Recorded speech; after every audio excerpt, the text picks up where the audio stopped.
Hello বন্ধুরা, autism কথাটা শুনতে যতটা ভয়াবহ, আসলে মিনিংটা এতটাও নয়। যাকে আজকে আমার এই প্রথম ভিডিওতে আমি এই ব্যাপারে 3টে মিথ ভাঙতে চাই।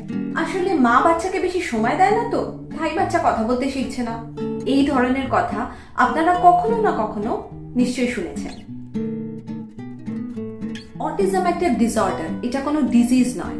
আর কথা বলতে না শেখাটা বা ডিলে হওয়াটা এটার একটা ক্যারেক্টারিস্টিক। এর মধ্যে সময় দেওয়া না দেওয়া কোনো ম্যাটার করে না। আর তাছাড়া যে কোনো বাচ্চার ক্ষেত্রেই সেটা মা সময় দিক, বাবা সময় দিক, কাকা জ্যাঠা, ইভেন কেয়ার গিভার মানে যে ন্যানি, সে সময় দিলেও একই এফেক্ট হয়। মিথ নাম্বার 2, অটিস্টিক বাচ্চাদের সাথে সবসময় কিছু না কিছু অ্যাক্টিভিটি করানো দরকার। সম্পূর্ণ ভুল। অ্যাকচুয়ালি যে কোনো বাচ্চার ক্ষেত্রে, সেটা অটিস্টিক হোক নন অটিস্টিক হোক, তার ক্রিয়েটিভ মাইন্ডসেটকে বাড়ানোর জন্য তাকে খালি সময় একটু না একটু দেওয়া দরকার।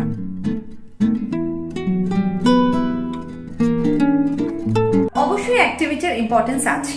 অ্যাক্টিভিটিস থেকেই বাচ্চারা নানা রকম জিনিস শিখতে পারে, কিন্তু তার মানে এটা নয় যে সারাক্ষণ 24 ঘন্টার মধ্যে যতক্ষণ তারা জেগে থাকবে এখন কিছু না কিছুতে তাকে বিজি রাখতে হবে।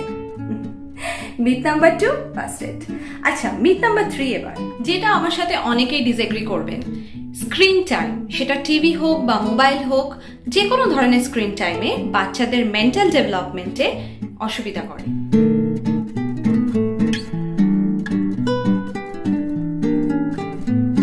আমি এটা কখনোই বলছি না যে তাদের বেশি বেশি করে মোবাইল দেখানো দরকার বা টিভি দেখানো দরকার।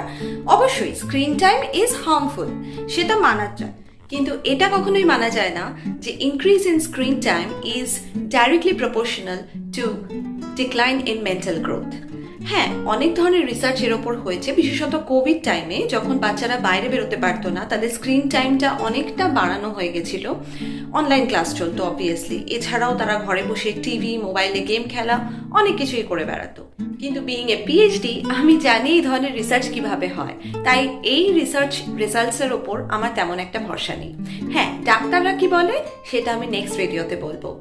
এই অবধি যদি এই ভিডিওটা ভালো লেগে থাকে, please like, share and subscribe. Thank you.